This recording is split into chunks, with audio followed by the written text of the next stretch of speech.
About 16 months ago, my husband lost his job and hasn't been able to find one. Nobody's calling, and it's just been tough. Unemployment helps, but doesn't pay the mortgage or the car payments or the utilities. It barely puts food on the table. I went through a divorce. I have a mortgage in default. It's a tough situation for me. I don't know where I'm going to from here. I did lose my job. There was an injury involved, and the disability that I was collecting certainly wasn't enough to continue to live a decent lifestyle. I found it very difficult.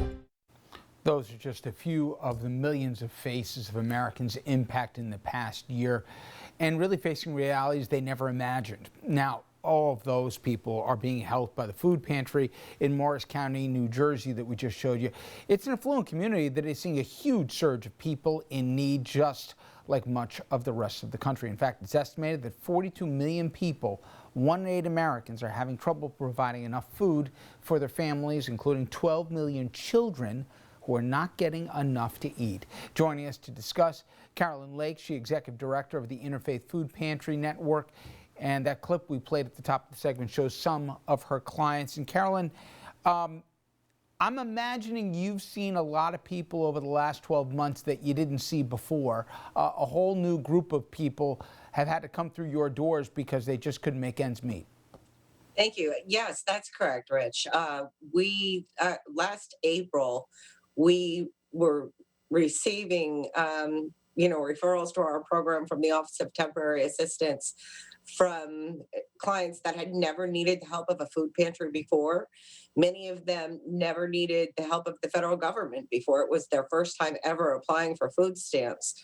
Many of our volunteers were very surprised to say, hey, that guy's driving a nicer car than I am. Is this really a need? But as I had mentioned, the number of new families seeking our help during the period between March and June of last year had quadrupled.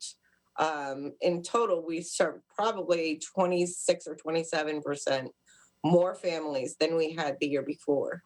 Did you ever see a situation, Carolyn, where a volunteer turned into a client? Yes, we have absolutely seen that situation happen. We have a whole new group of volunteers that are coming in specifically because they're out of work. We're able to help them, cobble together some things here and there from the pantry. But I can also say that a lot of them are in good situations because of the unemployment benefits that they were able to obtain. So I think we're holding off right now, but the extension of those benefits are really critical. And obviously, the American Rescue Plan is going to go a long way, we think, to helping some of those folks out. Obviously, all of us with kids have gone through this reality of the last year where the kids are home, et cetera. But I think for those of us fortunate who didn't realize, school was a place not just where they learned, but for a lot of kids where they were getting fed, and they needed school to be fed. Is that another reality you're dealing with, where since they can't go to school, kids are coming through your door that didn't before? It's a heart-wrenching reality.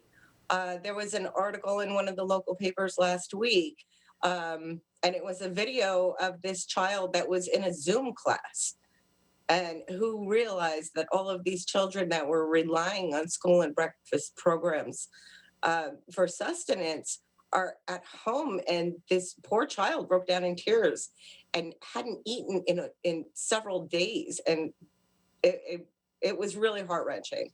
Our outreach team immediately grabbed that link and sent it to all of the local schools here in Morris County and said, this is something you need to have your eyes open for, because we know it's happening.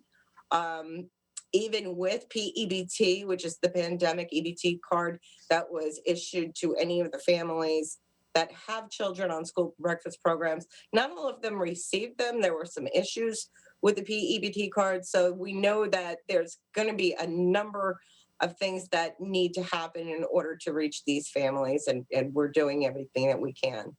Well, this new stimulus package, I know, has funds not just for state aid here, but also supplementing SNAP, et cetera.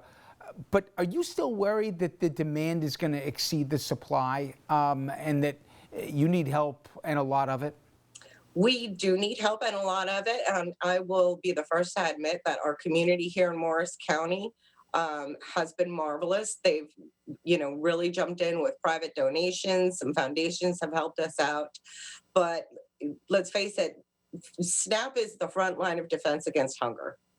And for our families, which I want to say about half of them qualify and receive SNAP, it's a lifeline. And when you look at the increase that was put in yesterday's bill for a family of 4, it's going to equate about $100 a month, which doesn't sound like a lot. But with the median rent in Morristown being $2,400 for a 2-bedroom apartment, and then when you add childcare, transportation, and all of those other costs into the cost of living here in Morris County, New Jersey, $100, it means, the difference between, paying your rent and being able to buy a bag of food. So it really is critical to our families.